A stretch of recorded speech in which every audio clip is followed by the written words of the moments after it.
আজকে স্বামী বিবেকানন্দের 3টি উপদেশ নিয়ে কথা বলবো। প্রথমটা হচ্ছে, ওঠো, জাগো, ততক্ষণ পর্যন্ত থেমো না যতক্ষণ না তুমি নিজের লক্ষ্যে পৌঁছাচ্ছ।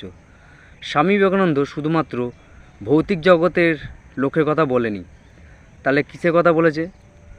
ভৌতিক জগতের লক্ষ্যের কথাও বলেছে, প্লাস আমাদের জীবনের পরম যে উদ্দেশ্য, মানে আমি কে, এই জীবনের উদ্দেশ্য কী, এইগুলোকে জানা, যে নিজেদের যে উদ্দেশ্য, এই জীবনের উদ্দেশ্যটা কী, সেটাকে সেইখানে পৌঁছানোর কথা বলেছে। দ্বিতীয় হচ্ছে, তুমি যখন এমন একটা সময় আসবে, মস্তিষ্ক আর নিজের হৃদয়ের মাঝখানে যখন একটা দ্বন্দ্ব তৈরি হবে, তখন সেই মুহূর্তে নিজের হৃদয়ের কথা শুনবে। অসাধারণ এই উক্তিটা আমার খুবই ভালো লেগেছে, কেননা এমন একটা সময় আছে বিভিন্ন জীবনে চলার পথে অনেক রকম সমস্যার সমাধান, মানে সমস্যার সম্মুখে আমরা হই।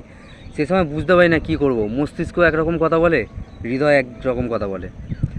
তো এখান থেকে কিছুটা হলেও আমার নিজের জীবনে স্পষ্টতা এসেছে। তো আমি চেষ্টা করি সবসময় নিজের হৃদয়ের কথাটা শোনার। 3 নম্বর উক্তিটা হলো, ভগবান তখনই বিশ্বাস করবে তোমাকে যখন তুমি নিজেকে বিশ্বাস করবে। এইটা একটা মূল্যবান উক্তি, যেটার মাধ্যমে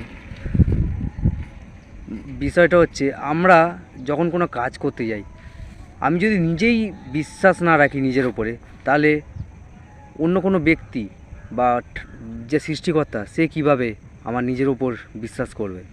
তো খুবই গুরুত্বপূর্ণ একটা উক্তি। তো আশা করি সবাই বুঝতে পেরেছেন। যদি কোনো রকম সমস্যা থেকে থাকে নিচে কমেন্ট করে জানাবেন। ধন্যবাদ।